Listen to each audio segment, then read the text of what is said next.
Antes que nada, quiero presentarles a todos los que no me conocen. Yo soy Fernando Bolio, yo trabajo para la unidad especial de lentes de contacto Specialty Eye Care Division de CooperVision, específicamente en Paragon, donde vemos lentes Paragon CRT y Paragon CRT Dual Axis, que son de gas permeable para la ortoqueratología. Para los que no me conozcan, ahorita voy a dejar mis datos en el chat. Para cualquier duda que tengan, estamos aquí siempre para apoyarlos. Sin embargo, la estrella de esta noche es el profesional en manejo de la miopía, el doctor José Luis Monroy. El doctor José Luis Monroy es un profesional independiente que actualmente radica en Ciudad de México. El profesor José Luis Monroy estudió en la Universidad de La Salle en Colombia, optometría. Y, doctor, si pudiera compartirnos un poco de su experiencia a lo largo de la optometría y el manejo de la miopía, se lo agradecería muchísimo. Bueno, muchas gracias. Pues mira, es relativamente simple. Ya tengo prácticamente 33 años de estar egresado de la Universidad de La Salle. Y llevo, bueno, he dividido mi carrera en tres zonas prácticamente, que es la clínica, práctica clínica. Por otro lado, la parte de negocios. Estuve aproximadamente 14 años trabajando en la industria farmacéutica. Y nuevamente ahora regresé a la práctica clínica hace ya aproximadamente 6 años. Y también he estado pues involucrado ya desde hace muchísimos años en la parte académica, sobre todo aquí con la Universidad Nacional Autónoma de México, en Ciudad de México. Perfecto, doctor. También me gusta mencionar que el doctor José Luis es el primero y único latinoamericano que ha recibido un formal entrenamiento en las instalaciones de Paragon en Phoenix, Arizona, así como también es uno de los doctores con más experiencia al área de Latinoamérica en manejo de la miopía, ya sea desde ortoqueratología o con otros tipos de opciones. Esta es una serie de 4 webinars y hoy estamos por concluir el último, en el que vamos a hablar con el profesional José Luis, la evaluación del lente inicial, cuidado de los lentes, manejo de los lentes y las complicaciones que se pueden llegar a presentar cuando estamos adaptando CRT. También es importante mencionarles que vamos a tocar algunos temas relacionados a la certificación obligatoria para poder ajustar los lentes de Paragon CRT, y voy a dejar aquí el link y voy a estar apoyándoles para los que se quieran certificar durante esta próxima semana. Voy a estar disponible para ustedes. Muchísimas gracias, doctor José Luis. Al contrario, pues muchísimas gracias, Fernando. Muchas gracias a Paragon por esta iniciativa para la educación acerca de ortoqueratología y en específico de lentes CRT.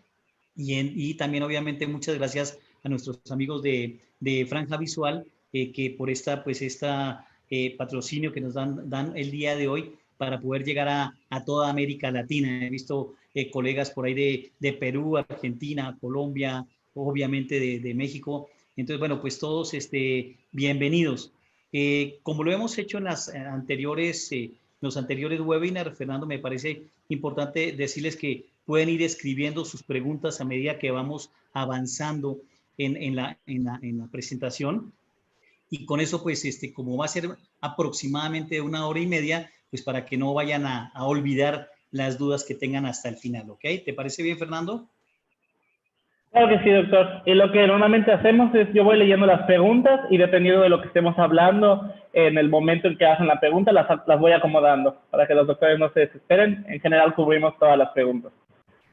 Perfecto. Y bueno, también con respecto a la certificación, precisamente estos 4 webinars, especialmente los 2 anteriores y este último, van a ayudarles a resolver las preguntas que se hacen durante el examen de certificación, que realmente son muy sencillas, ¿no? Pero bueno, sí tenemos que poner atención a estos webinars para responderlas adecuadamente.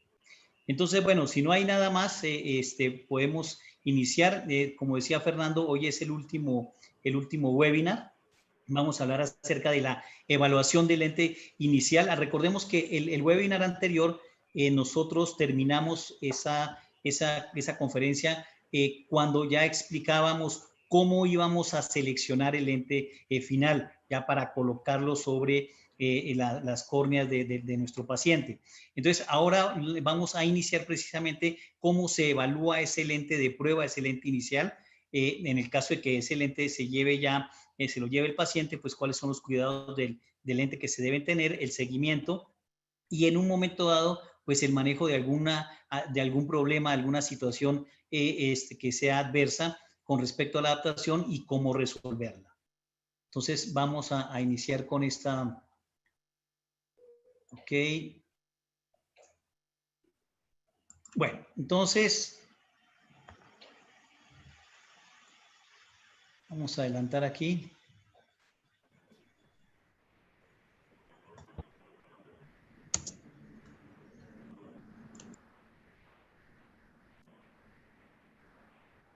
A ver, no sé por qué no adelanta esto. Ok. Entonces, bueno, obviamente, pues el objetivo, como lo acabamos de decir, es aprender el procedimiento y la adaptación y la evaluación del lente CRT y el manejo de problemas o complicaciones que tengamos con el lente. Y bueno, básicamente estos son los 3 grandes capítulos que vamos a desarrollar el día de hoy. Como les mencionaba, vamos a hacer un breve repaso de lo que es el CRT, los parámetros del CRT y el Dual Axis, y luego vamos a ver toda la evaluación del lente de diagnóstico, la inserción, remoción, el mantenimiento del lente, y en un momento dado, suponiendo que ese lente inicial no tengamos ni la topografía o el fluorograma adecuado, pues entonces, ¿cuáles serían las modificaciones que tendríamos que hacer para obtener el famoso ojo de buey correctamente en el fluorograma y obviamente una topografía adecuada para iniciar el tratamiento? Luego vamos a hablar de qué es lo que vamos a revisar en las visitas de control, de seguimiento en cada paciente. Y vamos a revisar también los horarios que nosotros recomendamos para que se hagan esas visitas. Y la última parte es donde vamos a hablar acerca de los posibles problemas que se puedan presentar en un momento dado con respecto a la adaptación, ¿no? ¿Qué es lo que vamos viendo nosotros en las visitas posteriores de control? Y de acuerdo a lo que estemos observando, repito, en esas visitas, tanto en los fluorogramas como en las topografías que se estén tomando de control, si hay necesidad o no hay necesidad de hacer cambios en los parámetros del lente.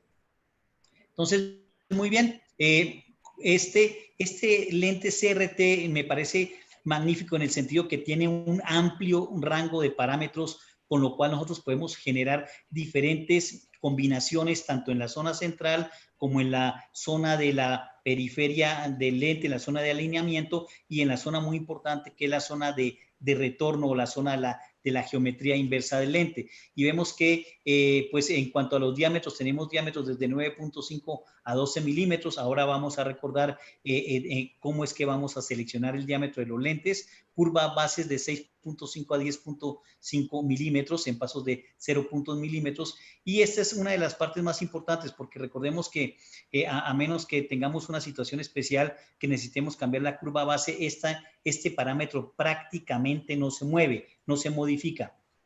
Y nosotros vamos a hacer todo el trabajo de el centrado y alineación del lente a través de estas dos zonas, que es, digamos, del anillo intermedio, que es la zona de retorno o la geometría inversa, donde tenemos parámetros desde 400 a 800 micras. Aquí hablamos en altura sagital con respecto a micras, en pasos de 25 micras cada uno.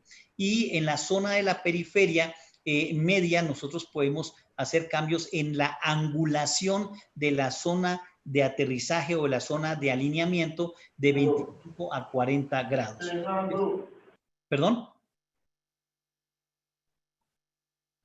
Entonces, nosotros podemos combinar de diferentes maneras todos estos parámetros para tener el mejor alineamiento y sobre todo, recuerden ustedes, el mejor centrado, que es clave para la exitosa adaptación de un lente de CRT. Y bueno, aquí inclusive tenemos la opción en este caso de tener 4 tintes, como yo les mencionaba la vez pasada. Es algo muy interesante porque por ejemplo, a los pacientes en general les gusta mucho que el lente derecho y el lente izquierdo sean de diferente color. Con eso los pueden diferenciar rápidamente. Aunque recordemos que los lentes CRT vienen marcados con láser en cuanto a sus parámetros. Así que, de todas maneras, nosotros en el consultorio sí podríamos verificar y corroborar cuál es el lente que está utilizando el paciente en cada uno de sus ojos. Entonces, bueno, estos son los parámetros en general que tenemos disponibles para el CRT, pero ya cuando adquirimos la caja de pruebas, que bueno, normalmente la que se adquiere es de 100 lentes, que es más que suficiente, pues los parámetros tienen también esa misma combinación. Obviamente no están absolutamente todos los parámetros, pero podríamos decir que con esta caja podemos atender prácticamente al 90 o 95% de los pacientes que nosotros tenemos en el consultorio, ¿no? Repito, con las diferentes combinaciones entre curvas bases, zonas de geometría inversa y angulación de la zona de alineamiento. Todos los lentes vienen con un poder de más 0.50 y el diámetro estándar en esta caja es de 10.5, ¿ok? Bueno, y aquí básicamente fue donde nosotros quedamos la vez pasada en cuanto a conocer cuál era el lente con el cual debíamos iniciar. La vez pasada inclusive vimos hasta cómo se podían hacer los cálculos de manera empírica sin utilizar esta fabulosa herramienta, pero pues bueno, obviamente para ser nosotros mucho más prácticos, lo ideal es utilizar esta herramienta que es básicamente un programa en Excel que ustedes lo pueden descargar a través de la página de Paragon y aquí vamos a colocar lo que son las queratometrías que tiene el paciente. En la segunda parte vamos a colocar la cantidad de miopía que tiene el paciente. Aquí dos situaciones muy importantes, o tres más bien. Número uno, como ven aquí en el ejemplo, no es necesario colocar el signo negativo. Dos, aquí vamos a colocar la graduación esférica del paciente, suponiendo que el paciente tuviera un menos 375 con un menos 1 por 0 grados, no vamos a hacer ningún tipo de equivalente esférico. Solamente se coloca aquí, en el caso de que sea un astigmatismo del paciente, la refracción de la parte esférica miópica del paciente. Y por otro lado, suponiendo que aquí tuviéramos que colocar un menos 4, menos 5, alguna graduación mayor de 4 dioptrías, no es necesario hacer ningún ajuste a la distancia al vértice. Eso se hace en automático. Entonces, colocando ya estos datos en la tabla de Excel, en la hoja de Excel, inmediatamente y de manera automática, el programa nos va a calcular qué lente vamos a necesitar en cada uno de los ojos. Repasando rápidamente, aquí tenemos varios números que nos van a indicar. Los dos primeros nos están indicando lo que es la curva base. En este caso, por ejemplo, nos está indicando que para este paciente, con estas queratometrías, necesitamos una curva base de 8.6. Nos está indicando la altura, la profundidad sagital de la zona de retorno, o la zona de geometría inversa, que es de 550 micras. Y los últimos dos números que vemos aquí nos están indicando que la angulación que debe tener la zona de alineamiento es de 33 grados. Y en la segunda parte, en el segundo ojo izquierdo, vemos que tenemos dos alturas sagitales diferentes en la zona que corresponde a la zona de retorno, 525 y 600 micras. ¿Esto qué nos está indicando? Que esta zona de retorno es un lente dual axis, es decir, que tiene diferente altura, porque este lente supuestamente, y por el astigmatismo que estamos viendo en este paciente, que tenemos aquí en las queratometrías y el astigmatismo corneal, ya nos está indicando esta calculadora que necesitamos un dual axis para alinear correctamente el meridiano más curvo y el meridiano más plano. Entonces, una vez que tenemos ya estos dos lentes, los vamos a colocar en el paciente. Y aquí, bueno, ya vamos a comenzar con parte de la experiencia que hemos tenido aquí en México. Y el aspecto más importante, yo lo empecé a aplicar hace unos pocos años, es el primer punto es aplicar anestesia. Hay quienes no lo hacen, yo sí lo hago y al principio no lo hacía, pero recordemos que aquí la anestesia es importantísima porque nosotros necesitamos evaluar precisamente el segundo punto, que es el fluorograma. Entonces, como obviamente la mayoría de estos pacientes o quizás todos los pacientes que vamos a tener para ortoqueratología, especialmente los niños, pues nunca han tenido o experimentado un lente de contacto permeable al gas en su ojo. Entonces, obviamente, la sensación del lente va a generar excesivo lagrimeo, mucho parpadeo y, bueno, puede ser que el niño, sobre todo, los niños sobre todo, no colaboren mucho para hacer el fluorograma. En cambio, con la aplicación de la anestesia, pues realmente eso nos facilita mucho el trabajo. El paciente prácticamente no va a sentir el lente, no va a sentir ninguna molestia y entonces va a ser mucho más fácil el proceso que les vamos a explicar inmediatamente. También el tema de la aplicación de fluoresceína. Hay quienes colocan la fluoresceína de una vez en la cara posterior del lente de contacto previo a la colocación en el ojo. Yo la coloco después, pero es de una u otra manera realmente no hay una diferencia significativa en el resultado. Y luego que tenemos ya el lente aplicado, colocamos al paciente en la lámpara encendida y vamos a evaluar el fluorograma. Siempre es importantísimo, y lo recuerdo aquí, usar el filtro amarillo para que el contraste sea mayor y nosotros podamos ver y evaluar las diferentes zonas que vamos a ver inmediatamente. Siguiendo el proceso, entonces luego vamos a hacer la sobrerefracción con el lente que tenemos puesto. En mi caso, yo lo que hago es, lo aprendí de un doctor muy amigo que me enseñó, fue como mi tutor en ortoqueratología, el doctor Javier Prada.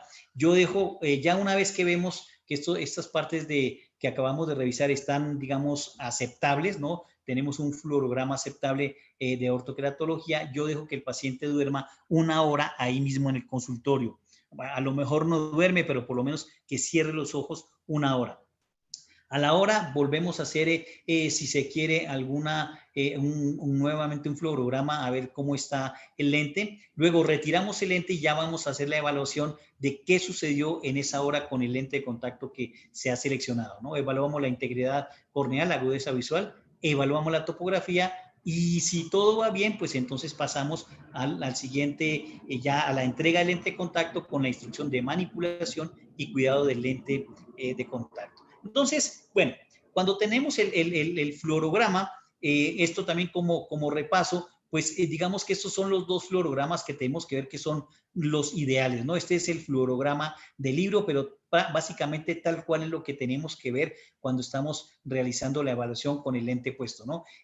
Como vemos aquí la fotografía de arriba, corresponde a un CRT esférico. Aquí solamente hay una marca del lente, ¿no? Vemos que el lente esté bien centrado. Eso es la clave del éxito, observar que el lente esté bien centrado, que la zona de aplanamiento corresponda más o menos a 3-4 milímetros, que los anillos, ¿no? Tanto el de retorno como el de alineamiento, en este caso, pues estén completos, uniformes, ¿no? Aquí abajo vemos un lente de contacto que es dual axis. Aquí vemos, lo corroboramos porque el lente tiene 2 diferentes marcas que precisamente corresponden en este caso a 2 alturas sagitales diferentes. Pero en los 2 casos, como ustedes observan, pues necesitamos ver las 3 zonas, ¿no? La zona de aplanamiento, la zona de geometría inversa, donde está el acúmulo de fluoresceína, luego una zona más oscura que es la zona de alineamiento y finalmente el borde en los 2 casos. En el borde, también recordemos que necesitamos evaluar correctamente que el borde sea, el levantamiento del borde sea el adecuado, no tengamos excesivo acúmulo de fluoresceína o al contrario, no tengamos fluoresceína en esa parte. Y también nos da la oportunidad en un momento dado de revisar las marcas láser y verificar que el lente que estamos colocando es el lente que se calculó. Pasando esto, precisamente por eso les comentaba yo el tema de la anestesia, porque necesitamos mucha colaboración del paciente para llevar a cabo esta evaluación en la lámpara de hendidura. Y pasando esto, pues entonces hay un aspecto muy importante que es llevar a cabo una sobrerefracción. Obviamente con el lente puesto, esta sobrerefracción es la única evaluación, digamos, que nos va a indicar si la curva base que estamos nosotros utilizando es la adecuada o no.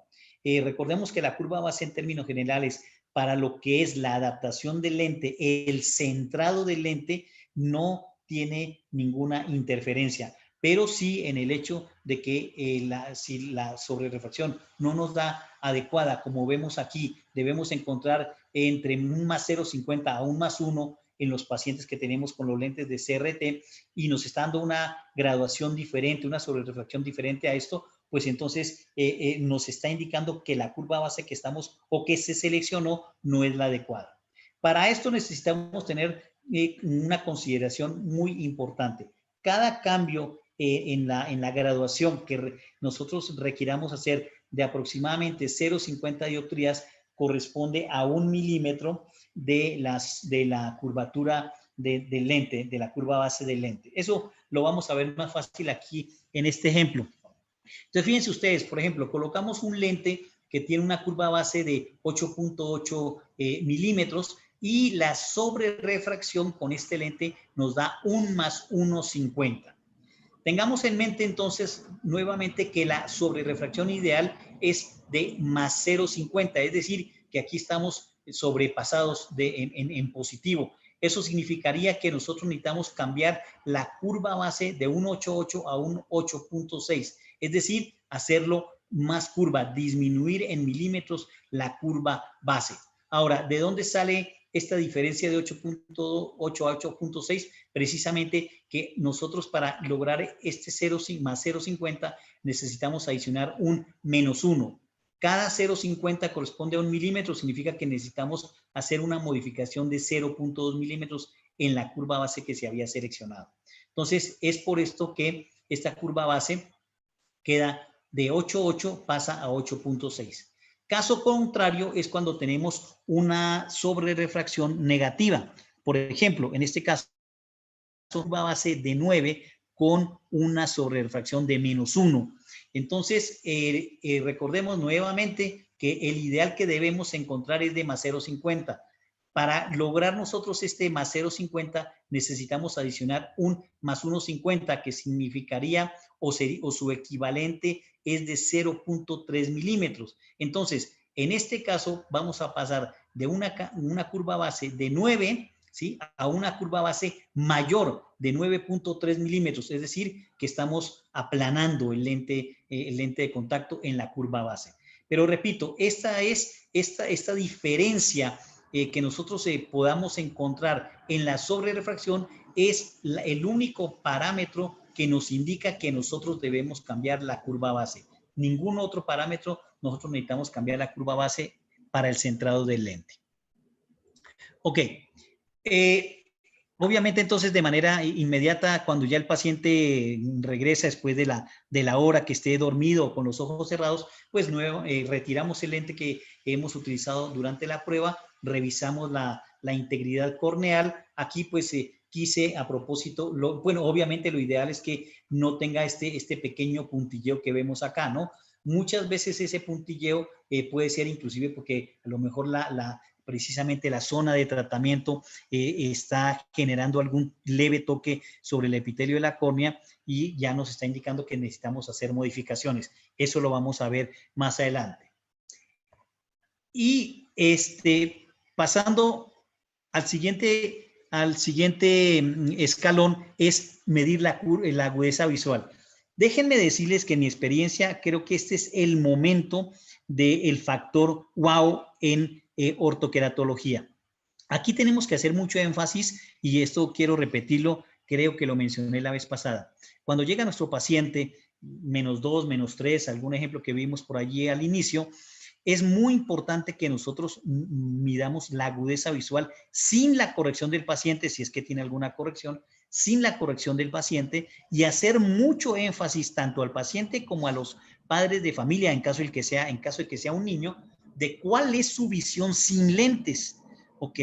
Entonces, cuando vamos ya sobre este proceso, acabamos de quitar el lente de prueba y tomamos la agudeza visual, lo que más sorprende a todos, ¿no?, en un momento dado, es la mejoría que este paciente logra en una hora. Claro, esto depende mucho de la cantidad de graduación que tenga el paciente. No es lo mismo que tengamos un caso, digamos, sencillo de -1.25, -1.50, a un caso que tengamos un -4, un -4.50.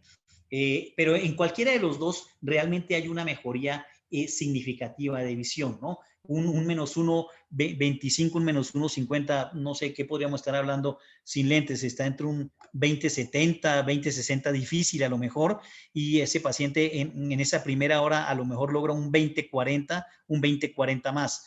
En el caso de una graduación mucho mayor, va a ganar a lo mejor 2 o 3 líneas, pero realmente desde ahí se empieza a notar ese factor wow, que nosotros tenemos que hacer énfasis en esto para explicar al padre de familia y al paciente que ya si en cuestión de una hora hubo una mejoría de X líneas de visión, pues qué podemos esperar en el proceso que viene durante los siguientes días. Entonces, es un paso crítico realmente para nosotros, digamos, resaltar este gran beneficio del tratamiento de ortoqueratología en cuanto a la corrección de la miopía y de su agudeza visual.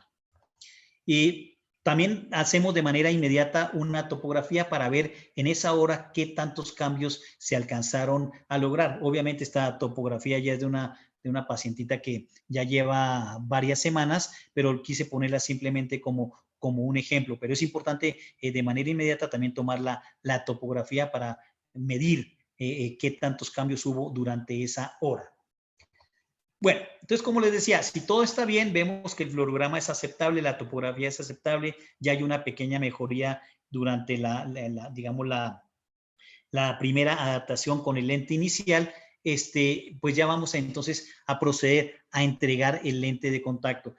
Creo que esto lo voy a mencionar varias veces, pero este es uno de los factores digamos, de esta gran ventaja que tenemos cuando nosotros utilizamos esta caja magnífica de pruebas de 100 lentes, porque en el momento el paciente se puede llevar el lente de contacto. Habrá algunos casos excepcionales donde por las mismas características tanto refractivas como topográficas de la córnea del paciente, a lo mejor en ese momento no tengamos el lente que se requiere, pero creo yo que en la mayoría de los casos, 90% de los casos, los parámetros que tenemos en la caja de pruebas, de las más grandes, que corresponde a 100 lentes, ahí nosotros debemos entregar el lente de contacto de manera inmediata. Entonces ya lo que sigue es básicamente lo que corresponde a la educación del paciente. Y aquí esto es clave para el cumplimiento de un régimen de cuidado totalmente adecuado al paciente. Recordemos que algunas de las complicaciones que las vamos a ver hasta el final de esta presentación y sobre todo las más serias, en la mayoría de los casos se presentan por un mal cuidado de los lentes de ortoqueratología. Entonces, luego pasamos también a hacer todo el entrenamiento de inserción y remoción y obviamente todo el kit que se le entrega al paciente para que comience el manejo de su lente. Aquí es muy importante, y por eso coloqué aquí esta fotografía de esta niña. Yo en un inicio a los niños estaba enseñándole a manejar, bueno, sobre todo los primeros meses, aparentemente o supuestamente a los padres de familia, para que los padres de familia le manejaran el lente del contacto al niño. Luego a los pocos meses empecé a ver que algunos de los pacientes dejaron de venir a los controles, a las consultas, y bueno, cuando los localizamos y empezamos a averiguar el por qué habían dejado de asistir a los controles de las visitas de control, resulta que la excusa fue que los padres de familia o no tenían tiempo o no, alguna razón por la cual el padre ya no le estaba colocando el lente al niño, su lente de contacto. Entonces, pues, por decirlo de alguna manera, prácticamente abandonaron el tratamiento por este hecho, ¿no? Entonces nosotros comenzamos y es lo que se debe hacer, ¿no? Es precisamente mi recomendación, la recomendación, el niño debe manejar su lente de contacto. Y aunque ustedes no lo crean, o los que han tenido experiencia, son muy hábiles, aprenden muy rápido, inclusive le tienen como menos temor al manejo del lente de contacto como tal. Entonces, esto es muy importante. El entrenamiento de inserción y remoción y manipulación y digamos, la responsabilidad en cierta forma la debemos descargar sobre los niños, obviamente con la supervisión de los padres de familia. Entonces, pasamos al entrenamiento de inserción y remoción. En nuestro caso, por ejemplo, el niño no se lleva el lente de contacto hasta que no veamos que en 3, 4, 5 intentos se coloca correctamente el lente de contacto y se lo retira de manera correcta. Hacemos esa práctica. Nosotros tenemos folletos, también les mostramos de inicio un video muy práctico que les enseña todo el proceso de manejo del lente de contacto. Inclusive hay un video precisamente también en la página de Paragon. No sé si está ya en español, pero sí sé que está en inglés. Un video animado muy bueno que explica todo el proceso del manejo del lente de contacto. Así es, doctor. Todavía no lo tenemos en español, pero ya está en proceso, ya está traducido. Entonces, próximamente ahorita lo voy a compartir en inglés para los doctores bueno, que lo quieran tener a la mano. Ahora, nosotros utilizamos ese video, lo que hacemos es, le bajamos el volumen al video, porque como está en inglés, para que no se confunda el paciente, y nosotros vamos explicando lo que va sucediendo en el video, ¿no? Pero sí es muy práctico para los niños, o bueno, en un momento dado para cualquier paciente. Pasando al tema de las soluciones, entonces, ¿qué utilizamos? Bueno, son lentes permeables al gas, así que cualquier solución para permeables al gas, pues la podemos utilizar. Yo lo que sí quiero aclarar es que sean soluciones aprobadas, adecuadas, pues con todas las garantías de las grandes empresas, ¿no? Aquí tenemos un conjunto de soluciones multipropósito que se pueden utilizar. También lo que nosotros entregamos realmente más bien es este sistema de cuidado de lentes de contacto. En el caso de nosotros aquí en México, por lo menos en el caso de la clínica, nosotros manejamos ya sea el kit de Avisor o el kit de Menicon. En los últimos semanas, meses hemos estado utilizando el kit de Menicon, que es muy bueno. Aquí coloqué pero en México, no sé si en alguna otra parte de América Latina se consiga el kit de Boston, pero son ejemplos que podemos utilizar. Obviamente todo esto también tiene que ir con la explicación al paciente de cómo funciona cada una de estas soluciones, ¿no? En el caso de Menicon, por ejemplo, voy a regresarme un momento. Este kit que nosotros entregamos acá viene con esta solución multipropósito, y viene con este magnífico desproteinizador para lentes de contacto permeables al gas. Yo, en mi caso, yo lo llevo manejando ya varios años porque lo conseguí en Estados Unidos y es un excelente limpiador muy profundo para los lentes permeables al gas, sobre todo cuando ya vemos que el lente empieza a generar algún deterioro en la superficie. Y este es el removedor de proteína de laboratorio Boston. Este kit como les decía, el Progen, que es el que nosotros manejamos aquí en México, es muy práctico porque se entregan estas dos soluciones, la solución A y la solución B, que se van a colocar en este kit, donde aquí vienen los lentes de contacto, se agita esta solución sobre los lentes y solamente necesitamos 30 minutos para que la solución haga su efecto sobre la superficie del lente. Sacamos el lente, nos bañamos muy bien las manos porque son soluciones muy fuertes y luego con la solución multipropósito vamos a enjuagar el lente y queda en media hora listo para que el paciente lo pueda usar. Claro, este es un proceso que por lo menos en mi caso lo utilizamos ya cuando el lente, cuando la superficie del lente ya tiene pues algún deterioro, ¿no? Algunos depósitos, grasa, etcétera, etcétera, o a lo mejor el paciente no le ha dado la limpieza adecuada con las soluciones multipropósito, entonces es fantástico utilizar este sistema. Y honestamente a mí de lo que más me gusta es definitivamente el peróxido de hidrógeno. Creo que, no sé si algunos estén de acuerdo conmigo, pero hubo algunos años que lo tuvimos bastante olvidado, pero este sistema de peróxido de hidrógeno es realmente excelente porque además de que limpia y desinfecta el lente de manera adecuada, pues casi como algunos pacientes lo mencionan por ahí, sienten como si el lente estuviera nuevo cada vez que lo usan. Dependiendo de cada país nuevamente, aquí nosotros contamos con estos dos sistemas.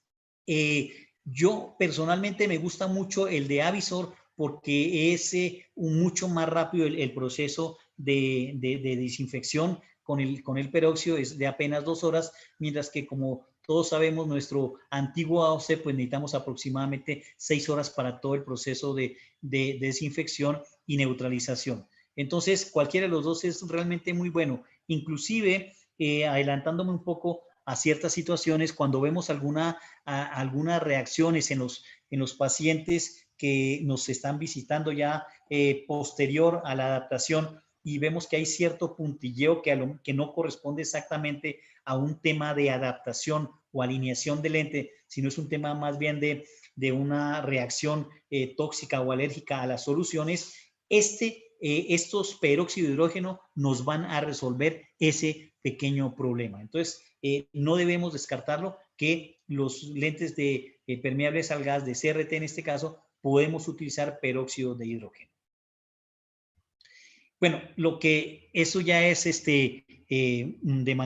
una regla de manera mundial, pues prohibido totalmente el uso de agua del grifo de la llave, ¿no? Es totalmente prohibido porque pues vamos a correr un riesgo bastante alto, ahí sí, de una complicación severa que nos pueda llevar a una pérdida inclusive de la visión. Entonces, el uso del agua del grifo de la llave pues está totalmente prohibido.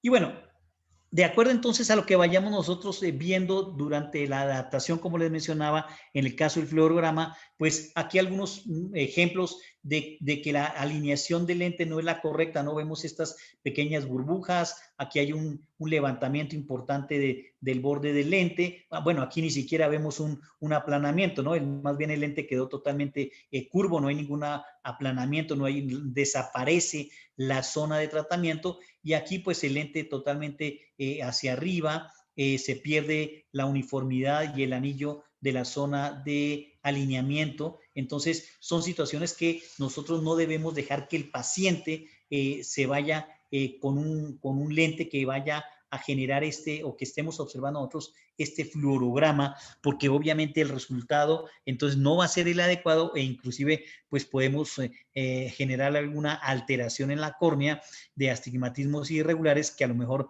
el paciente no los tenía. Entonces, para eso, pues recordemos, ¿no? Y nuevamente, como les mencionaba, aquí otra de las ventajas que tenemos cuando nosotros utilizamos la caja de prueba de 100 lentes de la caja de diagnóstico, porque entonces en el momento, si estamos viendo alguna de estas dos situaciones que obviamente no son los fluorogramas adecuados, podemos nosotros hacer cambios de manera inmediata para que el paciente pueda llevarse su lente, ¿no? Aquí a la izquierda vemos un lente que tiene, digamos que está como muy plano, ¿no? No hay una zona, aquí es mucho mayor la zona de tratamiento, ¿no? Se pierde un poco la zona de retorno del lente. Entonces, en este caso necesitaríamos incrementar la zona de retorno para generar un alineamiento mejor de los dos anillos y la zona de tratamiento. O caso contrario, aquí más bien vemos que es un lente que, por decirlo de alguna manera, está muy curvo. Entonces, tan curvo que se pierde realmente el anillo uniforme de la zona de retorno, inclusive aparecen burbujas, y entonces necesitaríamos en este caso lo contrario, disminuir la zona de retorno, en este caso 50 micras, de 600 a 550, disminuimos 50 micras para generar el aplanamiento adecuado en la zona central. Y eso lo podemos hacer de manera inmediata porque tenemos ahí los lentes con todas las posibilidades. Lo mismo sucede de acuerdo a lo que nosotros estemos observando en la línea o en el ángulo el ángulo de aterrizaje o el ángulo de la zona de alineamiento, ¿no? Vemos aquí un borde muy levantado, ¿no? Aquí estamos viendo un exceso de fluoresceína, ¿no? Si vamos nosotros aumentando la angulación de 32 a 33 y de 36 a 34, pues vemos que ya se genera un mejor alineamiento en el levantamiento del borde en esta zona, ¿no? Aquí recordemos, porque tiene en el caso de cambiar el borde, la angulación en el borde, nosotros vamos a generar también un cambio en la altura sagital central. Entonces, por cada grado que nosotros o aumentemos o disminuyamos esta angulación, vamos a generar 15 micras de cambio en la altura sagital, ¿ok?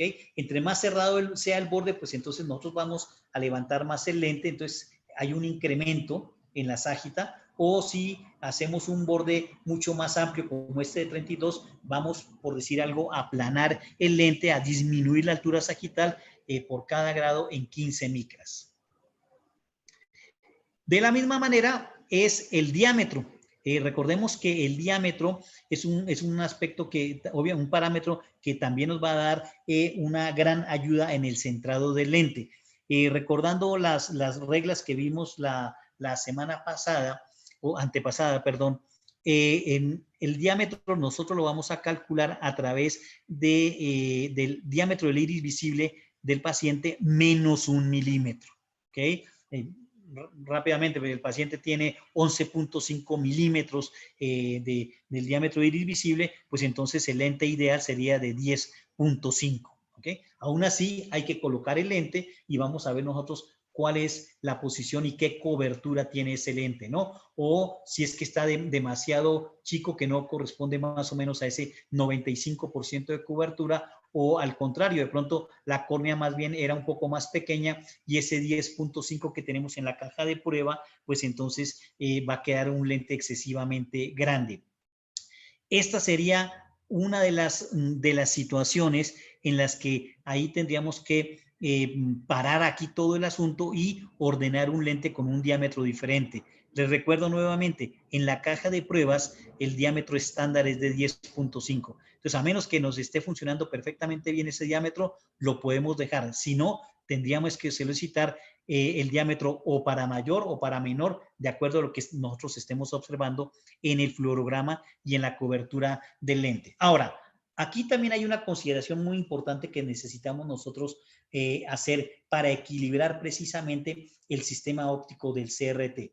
¿Eso qué significa? Que por cada 5 milímetros que nosotros hagamos de cambio en el diámetro del lente, por decir algo, de 10.5 necesito un lente ahora de 11 milímetros de diámetro. Entonces, cada 0.5 milímetros que nosotros incrementemos de diámetro, necesitamos hacer un ajuste en la angulación del lente de la zona de aterrizaje en 1 grado, ¿no?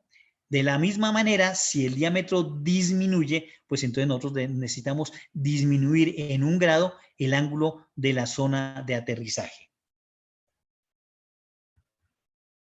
Entonces, pues ya con todo esto nosotros esperamos que el lente que tengamos ahí a la mano podamos entregarlo. Ahora, esta es otra situación donde inclusive más allá de nosotros, me voy a regresar de hacer cambios con el mismo lente CRT esférico, ¿no? Ya sea en la zona de retorno, sea en el ángulo de la zona de alineamiento, o inclusive en el diámetro, que aquí ya no habría forma de hacer ningún cambio, tendríamos que pedir el lente. Aquí veríamos nosotros si necesitamos o no necesitamos el dual axis, que eso también lo vimos la vez pasada. Aquí tenemos un fantástico ejemplo donde ustedes observan cómo este lente, primero que todo, tiene un ligero desplazamiento hacia arriba, y cuando el lente está cayendo vemos aquí que hay un acúmulo de fluoresceína, que además en el fluorograma se ve como si esta fluoresceína se estuviera filtrando aquí. Evidentemente, entonces, no hay un aplanamiento adecuado en esta zona, y tampoco se ve completo el anillo de la zona de retorno. Entonces, necesitaríamos en este caso, obviamente, hacer el cambio por un lente dual axis, donde inmediatamente vemos que el lente está totalmente centrado, el movimiento es el adecuado, se observa perfectamente la zona de tratamiento con la amplitud adecuada, anillo completo de la zona de retorno, anillo completo y uniforme de la zona de alineamiento, y el levantamiento del borde también es el adecuado. Entonces, mucha atención, recordemos, ¿no? Esos son las dos guías que nosotros vamos a tener para saber si requerimos o no requerimos una modificación. Y eso estamos hablando durante la misma visita inicial de la selección del lente de diagnóstico. Entonces, en este caso, pues pasamos de un de un CRT esférico a un CRT dual axis. Bueno, y recordemos que también estos parámetros, como los vimos en un inicio, que esta amplitud de parámetros de rango que tiene el CRT, pues hacemos todas las combinaciones que en un momento dado se necesiten. Este es un simple ejemplo de cómo podemos llegar a un lente esférico muy sencillito de 8.5 de curva base, 525 micras en la zona de retorno y angulación de 33, pero si lo vemos descentrado, como lo vimos a lo mejor en la diapositiva anterior, pues entonces a lo mejor necesitaríamos incrementar un poco lo que es la zona de retorno, ¿no? Vamos a pasar de 525 micras a 550 micras, y si aún así vemos que la zona de aterrizaje, como en este caso, es incompleta, necesitaríamos entonces pasar de un esférico a un dual axis, donde ya vemos aquí que vamos a tener dos alturas diferentes en esta región de la zona de retorno. Y ahí, si de todas maneras, viendo este lente con una sola angulación, observamos que el levantamiento del borde no es uniforme, aquí en esta zona hay diferencia en la zona, digamos, vertical y en la zona horizontal por la misma curvatura periférica tórica de la córnea, pues entonces también podemos nosotros seleccionar dos levantamientos de bordes diferentes, de 33 a 34 en cuanto a la angulación. Entonces, aquí tenemos un lente mucho más, digamos, más robusto, más adecuado a todas las diferentes partes de la córnea que nosotros necesitamos alinear, tanto la central como la periférica. Bueno, entonces, durante este proceso es importante advertir al paciente que esto lleva tiempo, ¿no? Como les mencionaba, a esta hora, por ejemplo, que el paciente estuvo durmiendo con el lente de contacto, pues obviamente va a haber un resultado importante, ¿no? Dependiendo de la graduación que el paciente tenga, pero aún así, durante los siguientes días, ¿qué es lo que nosotros vamos a explicarle al paciente que va a suceder?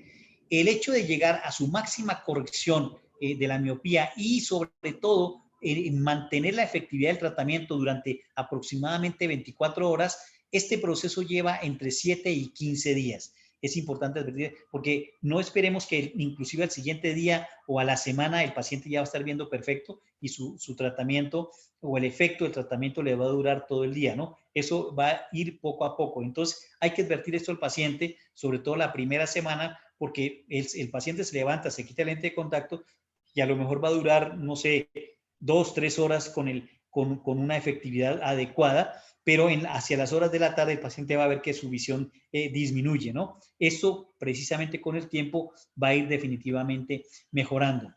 Entonces, los primeros días puede ser que el efecto dure solo unas horas y a lo mejor en la tarde puede de pronto el paciente necesitar su antigua graduación que traía en un lente de armazón, o inclusive en caso de que sea una graduación alta, en menos 450, en menos 5, podemos utilizar un lente blando nada más para que lo utilice en la tarde o al final de la tarde hacia la noche y el paciente mantenga su agudeza visual, ¿no?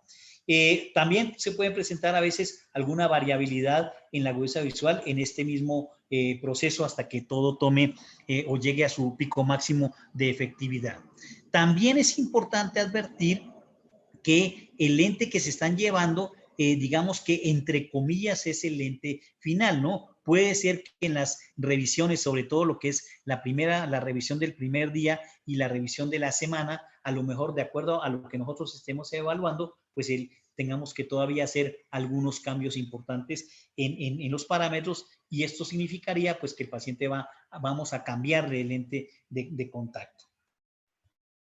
Muy bien, aquí es muy importante este tema de documentar y registrar lo que nosotros estamos observando, ¿no? Tanto el antes como el después y todas las visitas de control. Hoy en día creo que nosotros no tenemos mucho problema, ¿no? Antes necesitábamos pues una muy buena lámpara de hendidura, necesitamos además que la lámpara de hendidura tuviera todo el sistema de fotografía, de video, una computadora, etcétera, etcétera. Hoy pues con la tecnología y ahora sí es cierto con nuestros mismos celulares y el dispositivo para colocarlo en la lámpara hendidura, creo que este tema de la documentación realmente no tenemos ningún problema, ¿no? Pero sí es muy interesante porque aquí dos cosas. Primero que todo, la documentación para cualquier situación, nosotros comparar el antes y el después, qué es lo que estuvimos viendo antes de la adaptación y qué es lo que estamos viendo después de la adaptación y durante las visitas de control. Y en un momento dado también sirve para demostrar al paciente qué está sucediendo con su lente de contacto, cómo se ve la adaptación, cómo se ve el lente sobre su ojo, ¿no? Algunos pacientes que no creen que su lente esté sucio, le decimos, pues mira, aquí está fotografía a la izquierda, tu lente está demasiado sucio, está muy grasoso y todo eso, y a lo mejor esa es la razón por la cual en la noche sientes el lente muy incómodo antes de dormir, ¿no? Porque el lente está demasiado sucio o traes alguna inflamación en tu ojo porque estás utilizando un lente que no está quedando adecuadamente limpio. ¿Okay? Entonces es muy importante siempre mantener este récord de todo el procedimiento. Muy bien, y bueno, obviamente lo que nosotros le podamos entregar por escrito, aunque creo que la mayoría, si no todos, que no leen mucho lo que nosotros entreguemos por escrito, pero siempre es bueno mantener ese refuerzo para que el paciente se vaya, repito, con todas las herramientas para que use adecuadamente su lente de contacto. Y bueno, una vez que el paciente se va a dormir esa noche con el paciente. En mi caso, ¿cuál es mi estrategia? Sobre todo, si es un paciente adulto, pues a lo mejor no tiene problema que le entreguemos o se lleve el lente un lunes, un martes, un miércoles, probablemente. Pero, por ejemplo, en el caso de los niños, bueno, ahora no tenemos ese problema por las escuelas, pero cuando los niños estaban en la escuela, entonces mi estrategia es citar a las pruebas a los niños los días viernes en la tarde. De tal manera que si en caso de que el paciente se lleve el lente de contacto ese viernes, el niño, entonces lo podemos ver sin ningún problema al siguiente día, que es, en este caso sería el sábado, ¿no?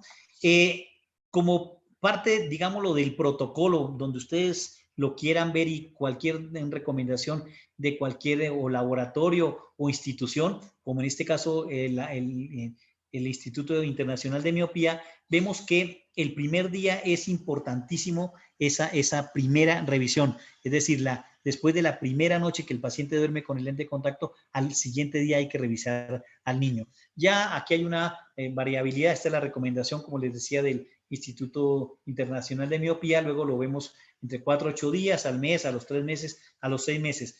Claro, obviamente todo esto puede variar, ¿no? Ahora, ¿qué consideramos una adaptación exitosa? El paciente cuando regresa a la consulta en el primer día o las consultas subsecuentes, pues tiene que mencionarnos que tiene muy buena visión, que siente comodidad, no con el lente de contacto, porque el lente de contacto lo usa en la noche. ¿A qué nos referimos con comodidad? Que no tiene ninguna sintomatología y que sus ojos se ven bien, no tiene ningún signo de irritación o de inflamación en los ojos, ¿no? ¿Cuáles podrían ser las condiciones de alarma, las condiciones de urgencia? Y esto es muy importante aclarárselo también al paciente. Dolor, no tiene por qué haber dolor absolutamente al uso del lente de contacto, ¿no? Menos si es un dolor que esté durando, después de retirar el lente de contacto, 10, 15, 20 minutos. Esto es totalmente inaceptable y sería, digamos, una de las causas por las cuales el paciente tiene que atender de manera urgente con nosotros para conocer la causa y saber qué es lo que está sucediendo, ¿no? Igual que una alta sensibilidad a la luz, una visión muy borrosa o un ojo muy hiperémico, pues cualquiera de estas situaciones realmente sí se contemplarían como urgencias y el paciente tendría que asistir inmediatamente con nosotros. Ahora, como veníamos comentando de los horarios de visita, pues estos de todas maneras pueden variar, ¿no? Este es, por ejemplo, esto es lo que yo hago en la consulta, digamos, de manera rutinaria. Yo los veo, como les mencionaba, al siguiente día, después de que duermen con el lente de contacto, los cito a la semana, yo hago totalmente a las 2 semanas, si todo va bien al mes, si todo va bien al tercer mes, 6 meses y 1 año. Normalmente los pacientes de 1 año yo los dejo para aquellos pacientes que están, que normalmente esperamos que vayan bien, que están fuera, por ejemplo, de la Ciudad de México, en mi caso, ¿no? Pero en lo posible procuro estar revisando los pacientes, especialmente los niños, cada 6 meses. Ahora, como les mencionaba, de acuerdo a lo que nosotros estemos encontrando en cada una de las visitas, pues esto puede variar, ¿no? Por ejemplo, yo acabo de ver un paciente, hace 3 semanas le entregamos el lente de contacto, pero no andaba como muy bien, entonces es un paciente que ya lleva, en este caso, tres o 4 visitas cada 8 días, ¿no? Entonces, todo esto puede variar, repito, de acuerdo a lo que nosotros estemos viendo en cada una de las revisiones. O todavía más importante, si decidimos un cambio de lente, ¿no? No sé si a la segunda, perdón, a la primera semana, por alguna razón necesitamos cambiar el lente para, digamos, optimizar la adaptación de ese paciente, pues entonces ese cambio de lente implicaría, por decirlo de alguna manera, como volver a empezar, ¿no? Cambiamos el lente y a ese paciente lo tenemos que citar nuevamente al siguiente día que utilice ese nuevo lente con esos nuevos parámetros. Muy bien. Ahora, este es un tema, pues digamos que un poco entre un tema de escuela, un poco controversial, ¿no? Las visitas de seguimiento, unos opinan que, bueno, o sugieren que el paciente debería llegar en la mañana con el lente puesto y otros dicen, pues la verdad no es necesario, el paciente puede llegar sin el lente puesto, ¿ok? En mi caso yo utilizo esta opción, el paciente al siguiente día yo le digo que llegue sin el lente, ¿ok? Lo que sí es importante es lo siguiente, el hecho de que el paciente llegue al siguiente día sin el lente, esa diferencia entre que el paciente se levanta en su casa, se quita el lente de contacto, etcétera, etcétera, y llega a la consulta, no debe ser mayor de 2 horas. Esto estamos hablando entre la primera, segunda o inclusive tercera visita, ¿sí? Ahora, las visitas subsecuentes, yo, por ejemplo, lo que hago es ya citarlos en las horas de la tarde. ¿Por qué? Porque yo quiero saber si ya a partir de la tercera o cuarta visita, ¿no? Ya el paciente está logrando una efectividad duradera durante varias horas del tratamiento, ¿ok? En el caso de que el paciente llegue sin el lente puesto, pues entonces, de todas maneras, nosotros obviamente vamos a medir la agudeza visual, qué tanta visión ganó el paciente en esa primera noche o en las noches subsecuentes, ¿no? Hacemos una refracción manifiesta de ese paciente para también conocer qué tanta miopía ya se está corrigiendo, o a lo mejor si ya estamos al 100% de efectividad en la corrección, pues nosotros deberíamos de encontrar a este paciente con una refracción manifiesta neutra. Luego lo pasamos a la lámpara de hendidura donde sin el lente vamos a ver cómo está su integridad corneal y obviamente la topografía diferencial que nos va a dar el otro aspecto de cómo ese tratamiento está modificando la córnea y que obviamente sea la topografía también en ojo de buey que sea la adecuada, ¿no? En el caso del lente de contacto, pues bueno, yo desde mi punto de vista, como les mencionaba, bueno, y ustedes obviamente lo saben, la mayoría de ustedes y los que hemos utilizado lentes permeables al gas corneales, pues sí es un lente molesto. Entonces, si el paciente se va a bañar, se va a vestir y luego va a tomar, no sé, 20 minutos, media hora, 40 minutos para llegar a nuestra consulta con el lente puesto, pues va a llegar un poco molesto ese paciente con el lente que trae ahí, ¿no? Pero repito, hay muchos de nuestros colegas que hacen esta recomendación de que el paciente llegue con el lente puesto, ¿no? Aún así, llegando con el lente puesto, podemos tomar agudeza visual, que el paciente aún con el lente debe estar viendo perfectamente bien. Podemos aprovechar para hacer una sobrerefracción, que recuerden ustedes que digamos, la graduación que deberíamos encontrar es aproximadamente de más 0,50 más 0,75 y de una vez entonces podríamos evaluar a la lámpara de hendidura si el lente está centrado y evaluar pues el fluorograma en general, ¿no? Que estemos nosotros observando el ojo de buey. Ahora, aquí en el caso en el caso mío, por ejemplo, que yo le digo al paciente que llegue sin el lente de contacto, eso sí le pido al paciente que traiga el lente de contacto, ¿no? O sea, que traiga sus lentes de contacto y traiga su estuche, sus soluciones y todo, ¿no? Porque en caso de que nosotros observemos alguna situación aquí que no estamos, digamos, viendo adecuadamente o de visión o alguna situación, entonces nosotros podemos colocar el lente y verificar qué es lo que está pasando con esa adaptación. Rápidamente les comento, ahora este este sábado revisé un paciente que ya era, creo que es el que les acabo de comentar, que era la tercera semana que lo veía de manera continua cada 8 días, y él iba muy bien y me comenta el paciente que se había levantado viendo borroso con el ojo derecho. Entonces, tomamos la topografía, tomamos todo y en la topografía nos dimos cuenta que el tratamiento se había descentrado. Luego entonces coloqué el lente de contacto en el paciente y vi que el fluorograma era el adecuado. Entonces, la conclusión a la que llegamos, que eso es un tema muy común y qué bueno que lo recuerdo ahorita, es el asunto de dormir el paciente con el lente de contacto y la posición de cuando va a dormir. Esto obviamente se nos sale de las manos, es un asunto que no podemos controlar ni nosotros ni el paciente, pero si el paciente se recarga en algún lado de su cara, sus ojos o su ojo sobre la almohada o el brazo lo cruza enfrente de sus ojos, pues entonces el lente se puede colocar en una posición que no es la correcta y generar una topografía descentrada. ¿Ok?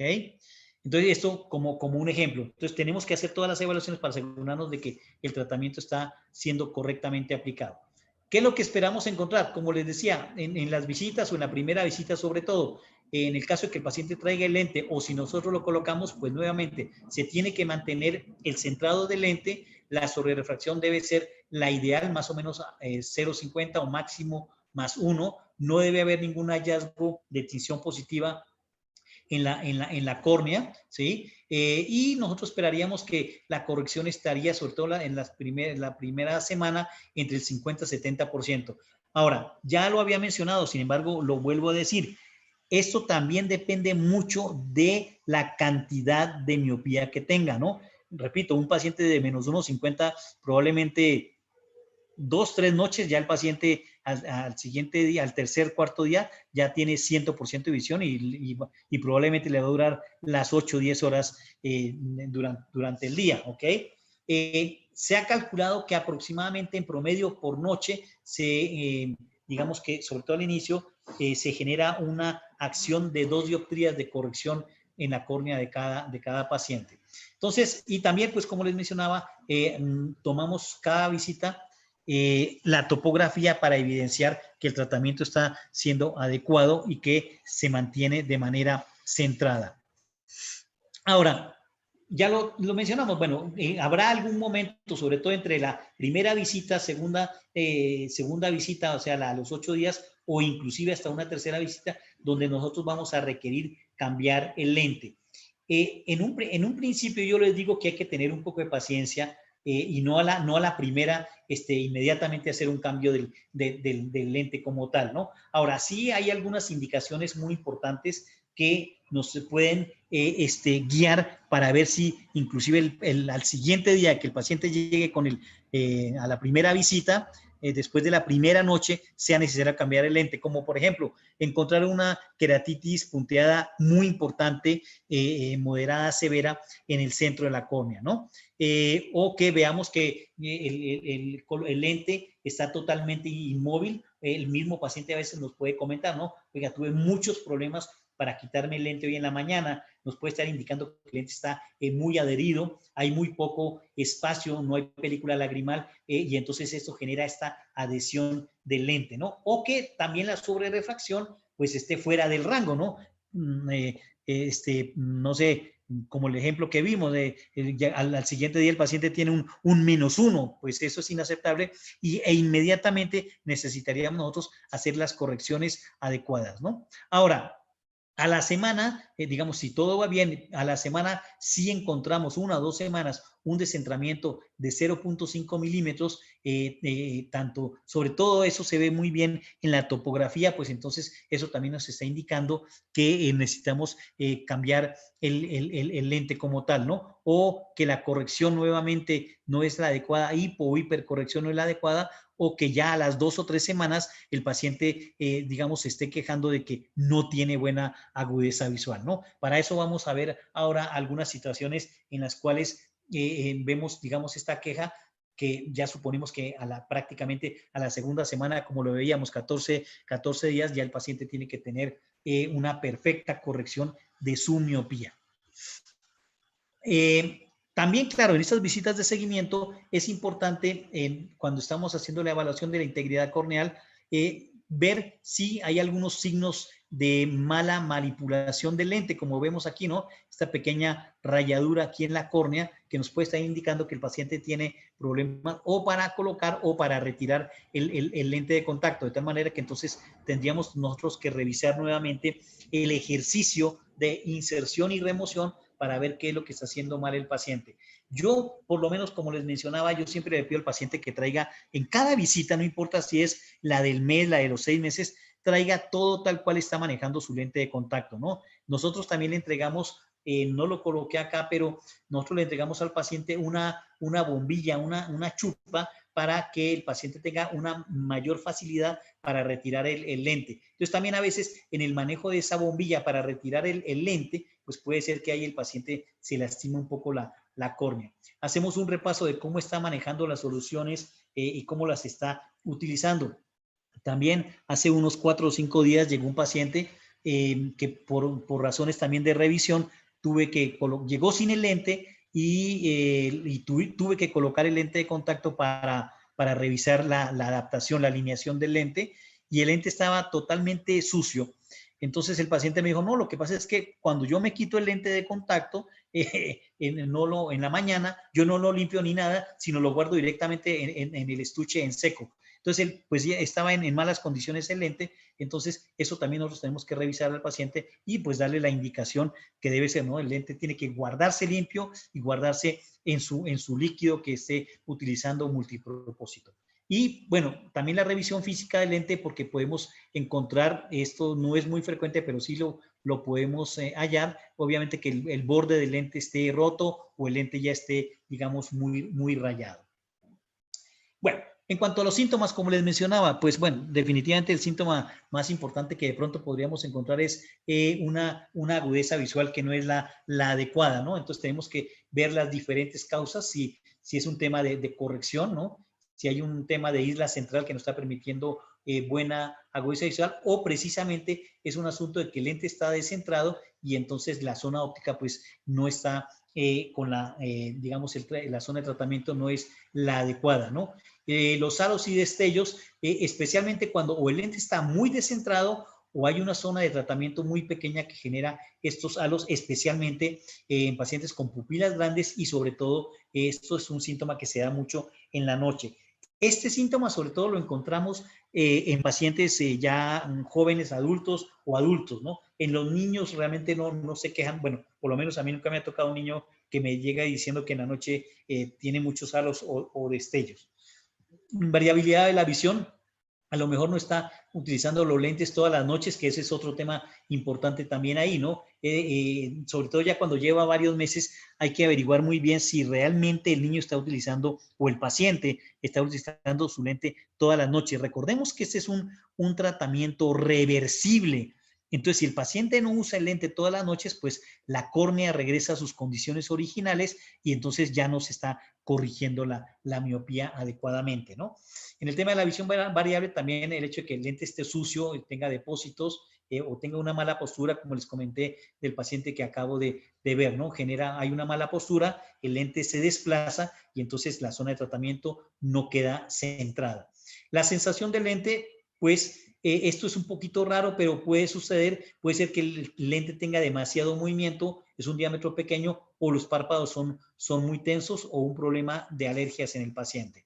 Y si ya vemos algo de escozor, ardor, muy probablemente puede ser que el paciente tenga una incompatibilidad a las soluciones que estamos utilizando, ¿no? Esto va muy acompañado precisamente con esas tinciones positivas en el centro de la córnea, una pequeña queratitis punteada que se resuelve, como les mencioné hace unos minutos, utilizando el peróxido de hidrógeno. Y bueno, el lente centrado es un signo característico que nos puede dar muchísima sintomatología, ¿no? Obviamente mala agudeza visual, los halos y deslumbramiento, como lo acabamos de mencionar, una inadecuada corrección del tratamiento. El tratamiento se hace más lento, inclusive podemos llegar a generar un astigmatismo irregular en ese paciente, suponiendo el caso que se deje al paciente en esas condiciones, llamémoslo, anómalas. Y entonces también, sobre todo en el caso de los niños, pues el efecto del control de la miopía realmente se va a perder, no va a ser tan efectivo. Entonces, también en un lente descentrado podemos encontrar que puede generar algún problema de edema en alguna región periférica de la córnea, como se muestra aquí en esta fotografía de la doctora Melina Frogoso. Bueno, recordemos, esta digamos que es la topografía, como llamo yo, del libro, es lo que debemos nosotros ver cuando hacemos el mapa diferencial, ¿no? El antes, el después en la córnea con tratamiento y el mapa diferencial que nos indica la zona de tratamiento debe estar bien centrada. Aquí vemos el área pupilar, aquí bien marcada, se ve central, ¿no? El anillo completo de la zona de inversa y luego pues la zona que correspondería a la zona de alineamiento. Esto es lo que nosotros debemos de ver en la topografía. Pero no siempre sucede así. Tenemos aquí un descentrado superior, que es el que se conoce, aquí a lo mejor se ve muy bien en la topografía, como el smile face o la cara sonriente, ¿no? Porque nosotros vemos aquí entonces que este lente se ve descentrado hacia arriba. Observen ustedes aquí la zona de retorno, además es muy pequeña. Observen ustedes la zona pupilar, el lente está totalmente hacia arriba y entonces genera este descentramiento correspondiente a la topografía que estamos nosotros observando.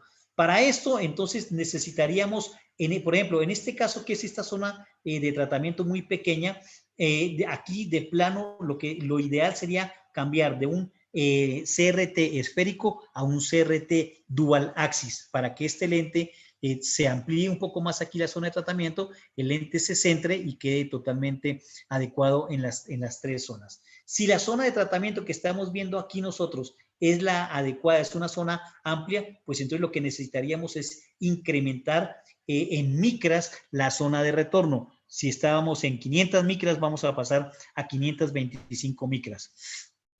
Aquí recordemos que cada cambio de la zona de retorno es de 25 micras y esta zona, con esta cantidad de elevación en micras o inclusive que necesitemos disminuir, es más que suficiente, a menos que veamos alguna otra situación donde requiera un incremento mayor hasta de 50 micras.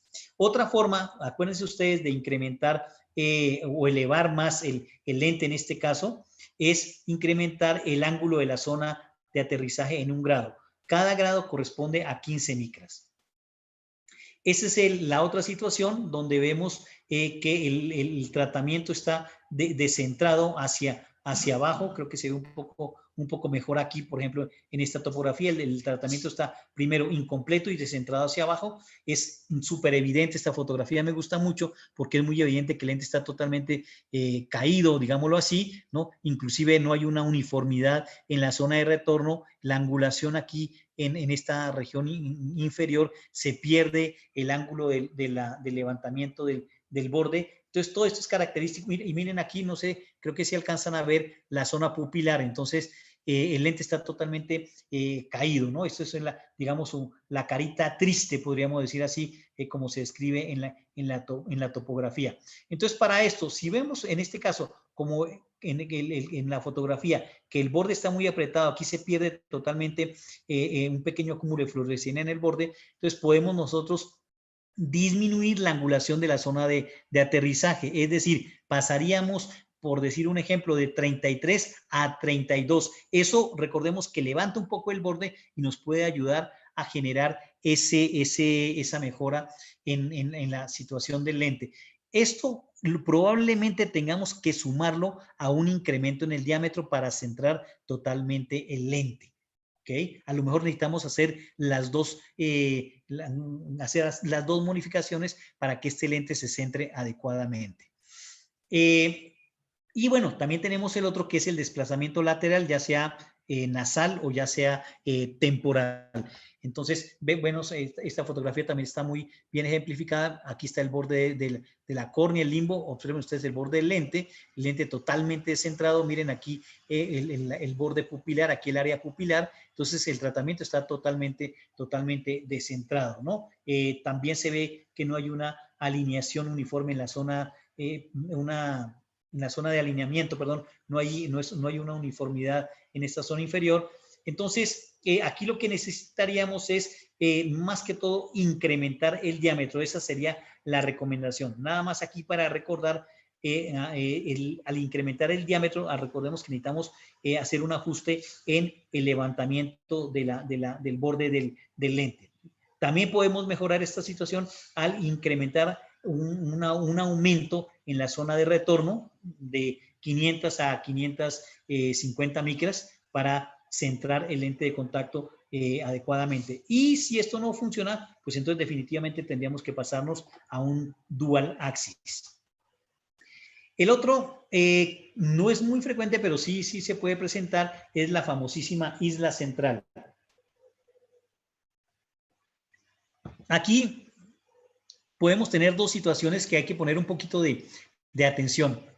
Podemos tener una isla central real, ¿no? ¿Qué significa de real? Que vemos en la topografía esta situación, vemos un aumento, digamos acá, un pequeño aumento en la curvatura en esta zona central, pero cuando nosotros hacemos la evaluación del lente, del epitelio corneal, vemos que no hay ningún daño epitelial y que la topografía diferencial corresponde a cero, es decir, que en un momento dado la graduación, digamos, la correctiva del lente es la adecuada, ¿no? Sin embargo, el paciente por esta isla central puede ser que esté perdiendo más de una línea de visión.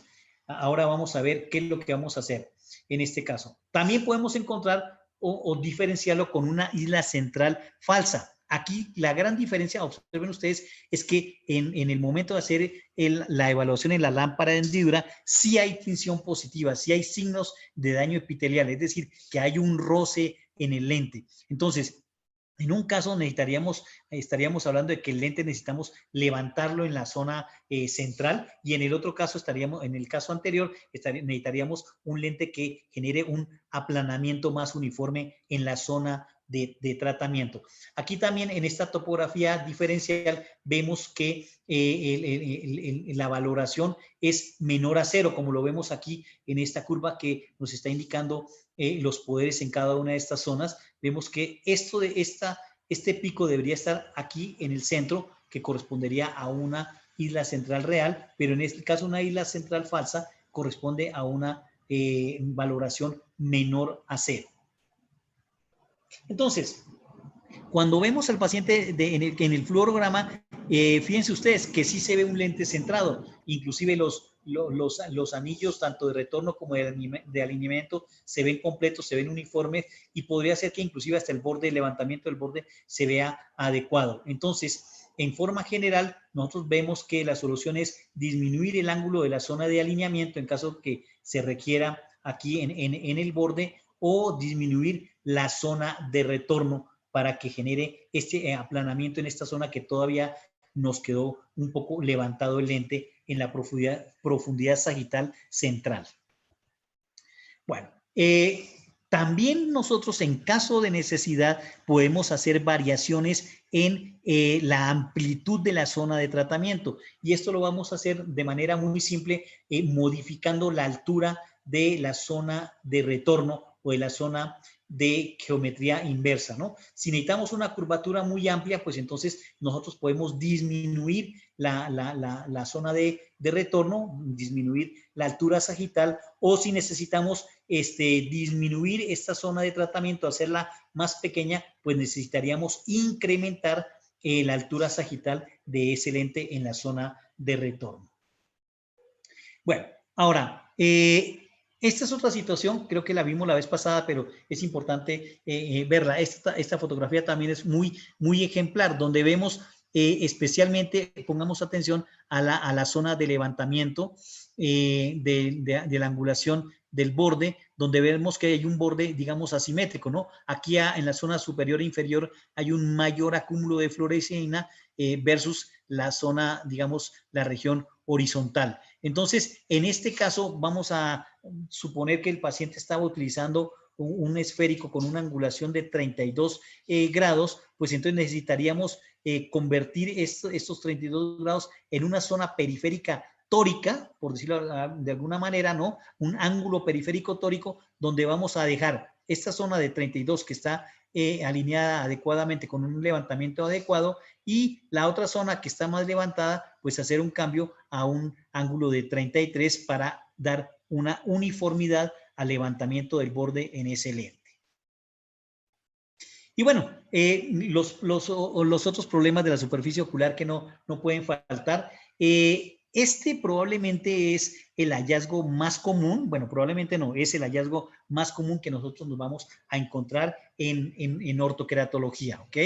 Este hallazgo es relativamente común, pues precisamente por la gran cercanía que tiene la zona de tratamiento en la región central de la córnea. Ahora, no debe pasar, cuando nosotros lo observamos, no debe pasar del grado 1 en la escala de Efron, ¿no? O en las escalas debe ser un puntilleo realmente muy, muy leve, ¿no?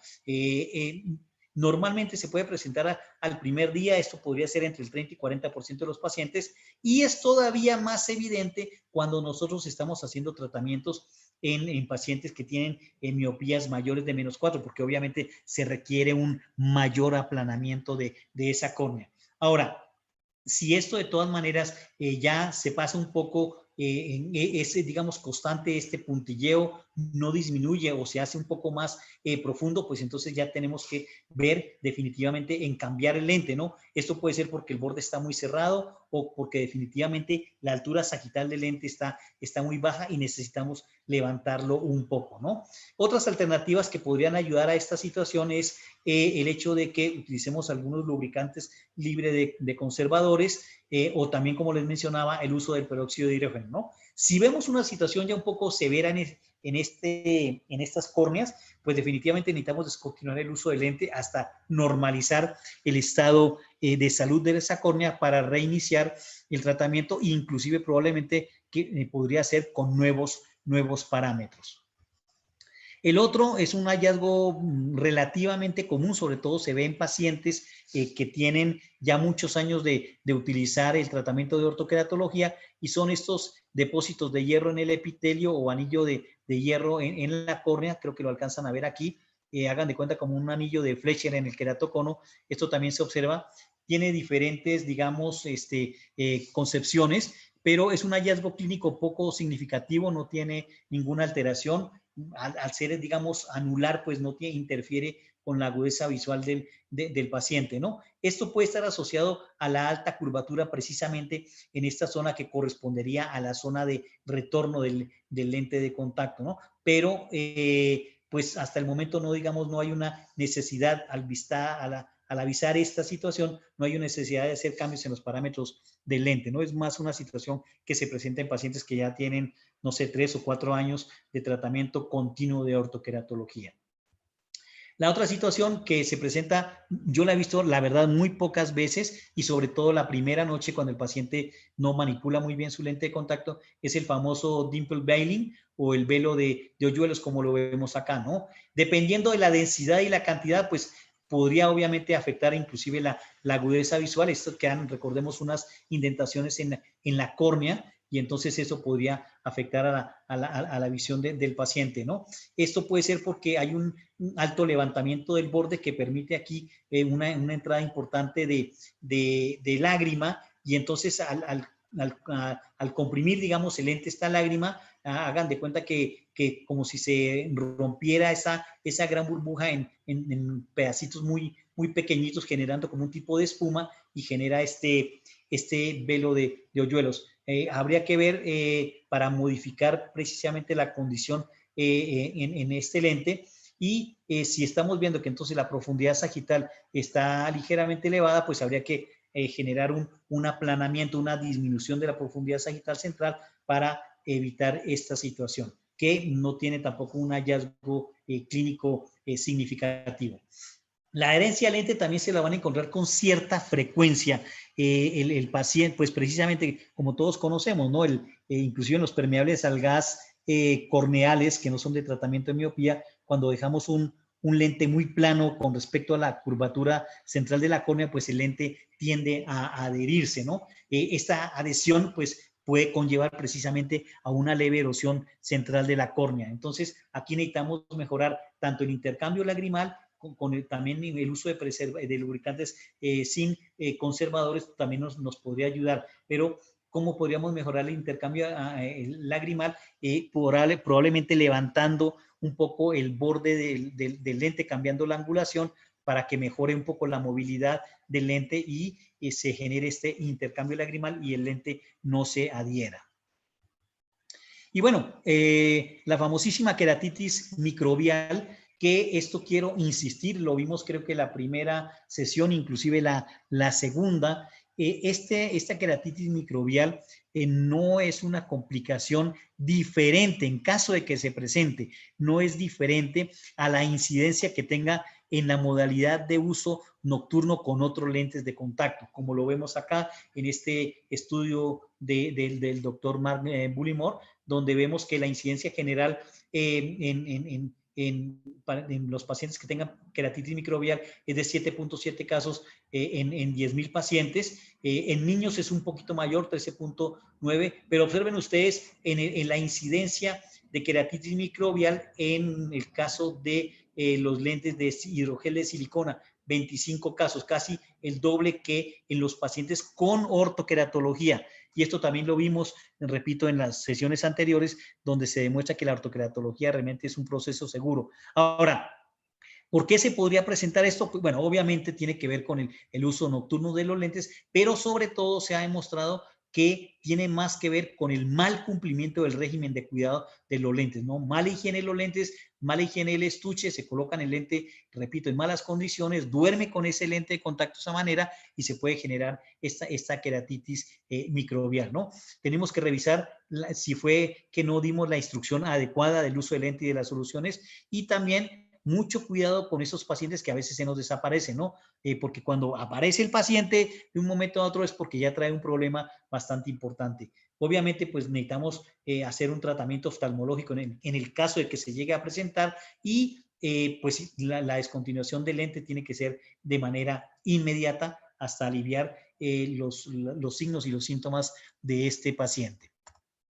Entonces, bueno, ya para terminar, pues vemos aquí varios hechos importantes en todas estas 4 sesiones de ortoqueratología y de miopía que hemos estado hablando.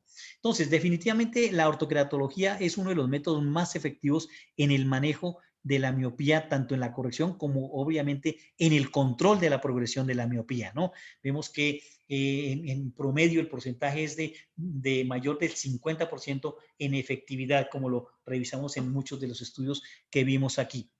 Es un tratamiento nocturno totalmente seguro, no difiere, como lo acabamos de ver, con con alguna otra aplicación nocturna de otro tipo de lente de contacto. Es un método sencillo de aprender, claro, tiene su nivel su escala de aprendizaje, su curva de aprendizaje, que dependiendo de qué tanto interés tenga cada uno de nosotros, pues la va a ser o más corta o más larga. También contar, muy importante, con la disponibilidad de los lentes adecuados para ortoqueratología y debidamente aprobados en cada uno de sus países.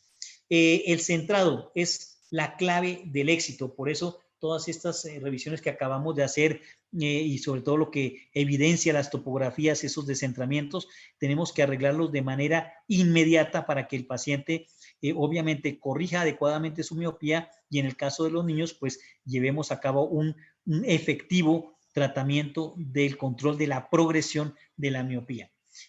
Fundamental definitivamente conocer y entender el diseño del lente que estamos trabajando, cómo funciona, cuáles son sus parámetros, cuáles son sus limitaciones también, porque si salimos de esos parámetros, pues entonces ni la corrección ni el control de la miopía van a ser los adecuados. La valoración en la adaptación se basa en una buena observación.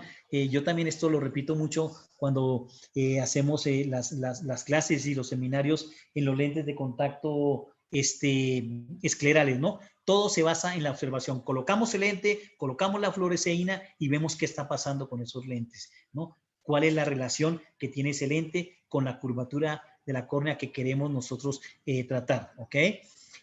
La toma de decisiones basadas pues precisamente en la evidencia clínica. No es que me pareció, el paciente me llamó, entonces me parece que hay que cambiar la zona de retorno o disminuir la angulación de la zona de aterrizaje, etcétera, etcétera. No, tenemos que nosotros a través de la evidencia clínica, lo que estamos viendo, repito, especialmente en esos dos parámetros, tanto en los fluorogramas como de las topografías, con base en eso es que nosotros vamos a generar esa toma de decisiones. Y ayer mi buen amigo Javier Prada estaba también en otro webinar de la Academia Latinoamericana de Ortoqueratología y Control de Miopía, y él decía, y estoy totalmente de acuerdo, paciencia. Sobre todo nosotros y los mismos, ahora sí cierto, pacientes, ¿no? Paciencias porque la ortoqueratología es un proceso, ¿no? Es un proceso que lleva su seguimiento, que hay que dar un seguimiento muy cercano, entonces hay que tener paciencia en los controles que hagamos, en los cambios que se necesiten, etcétera, etcétera, para obtener el éxito total en estas adaptaciones. Y bueno, definitivamente hay que vivir la vida sin límites y eso lo podemos lograr en nuestros pacientes de miopía a través de la adaptación de ortoqueratología.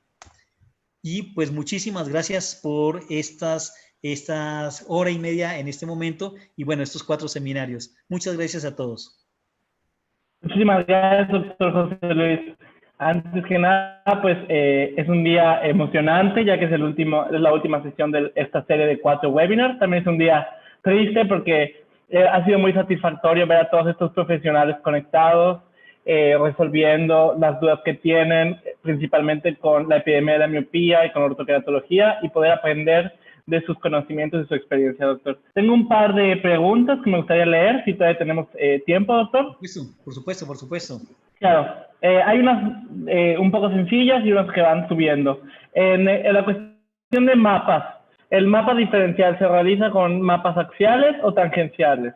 En todos los mapas que mostramos, ahí decía tangencial y a veces se me olvida mencionarlo, pero sí, tiene que ser tangencial, por favor, porque el axial no nos da esa periferia media para observar bien cómo se está centrando sobre todo el tratamiento. Entonces tiene que ser tangencial. Listo, la topografía del moldeamiento debe ser tomada a alguna hora en específico o es indistinto.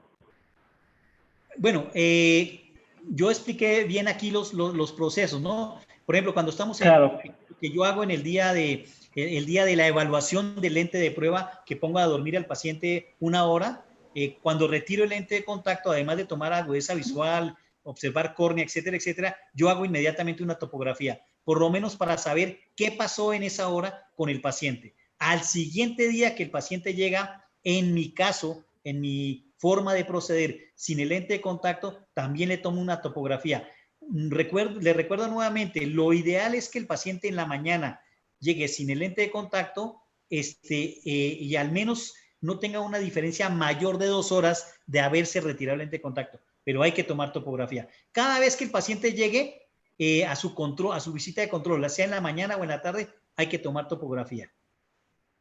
Ok, sí, creo que la pregunta iba más indicada a si el horario difiere, si en la mañana o en la tarde es importante, pero como usted dijo, doctor, realmente lo importante es hacer la toma de la topografía cuando el paciente llega al consultorio. Hay una pregunta que va para el tema de marketing, que ¿cuál es el tiempo de vida útil de los lentes de la caja de pruebas? Mientras los lentes no sean abiertos o no los utilicen con uno de los pacientes en prueba, los lentes les pueden durar 2 años, ya que se envían en seco. Una vez que el lente se abrió o se puso en un paciente, el tiempo de durabilidad del lente es 1 año. ¿Okay? En caso de tener que suspender la lente de contacto por un periodo de tiempo importante, habría que iniciar el tratamiento desde cero con los seguimientos que usted comentó, doctor. Bueno, ahí lo ideal es, sí me ha tocado un par de veces, ¿no?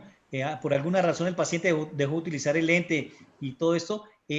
No, yo recomendaría que no utilizara el lente que tiene de manera inmediata, sino que regresara a la consulta, revisar los parámetros de curvatura, de refracción, etcétera, etcétera, para ver si no hubo ninguna modificación y entonces si el lente que ya venía usando le funciona, pues adelante. Si no, probablemente habría que hacer algún cambio, ¿no?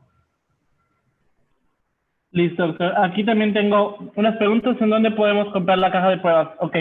En el caso de las personas que nos están viendo de Colombia, tenemos dos distribuidores oficiales, que es el doctor Mauricio Pulido con P&O y el doctor Sergio Mario con Laboratorio Quedatos. En el caso de México, próximamente estaremos trabajando con Manuel Morán, el Numilen. En el caso de Argentina es International Óptica. En el caso de Ecuador es Restepo Comercial Interadina. ¿Ok? Aquí, importante. Fernando, Sí. es importante aclarar que para la adquisición de la caja de prueba tienen que haber ya pasado la certificación. Sí, listo, doctor. De hecho, tengo una pregunta relacionada a esa. Hay un doctor que me dice que la certificación es en inglés y tiene problemas con eso. No se preocupen, todas las personas que no hablen fluido inglés, pero quieran certificarse, para eso estoy. Ahorita voy a escribir mi correo y yo les puedo apoyar en el proceso. ¿Okay? La certificación, al ser un elemento aprobado por la FDA, tienen que hacer la certificación oficial, que es en la página en inglés, pero yo puedo apoyarlos traduciendo. ¿Okay? Y me parece que son todas las preguntas relacionadas a esta presentación. Algo importante que quiero mencionar es a todos los asistentes que tenemos otros 3 módulos anteriores, los cuales se van a subir a la plataforma de YouTube. Entonces, manténganse en contacto conmigo a mi correo que acabo de escribir, que es fbolio@paragonvision.com, gestión de todos los webinars con el excelente profesional José Luis Monroy. Antes de despedirnos, me gustaría agradecer todo el tiempo y todas las horas de dedicación que el doctor nos dedicó y nos apoyó, y antes que nada, extender mis felicitaciones para todas las increíbles palabras que le escribieron en el chat, doctor José Luis. Pues muchísimas gracias a todos. Esperamos vernos en un próximo webinar. Cualquier duda también estoy aquí a sus órdenes. Ahí está mi correo electrónico o a través de Fernando. Como Fernando dice, para apoyarlos tanto en la certificación como en el inicio de la adaptación de los lentes de CRT. Realmente es una gran satisfacción trabajar con este gran producto. Listo, muchísimas gracias. Muchísimas gracias a todos los asistentes. Y con esto hemos concluido una serie de 4 webinars para el doctor José Luis Monroy. Saludos a todos y muchas gracias por su asistencia y apoyo. Saludos.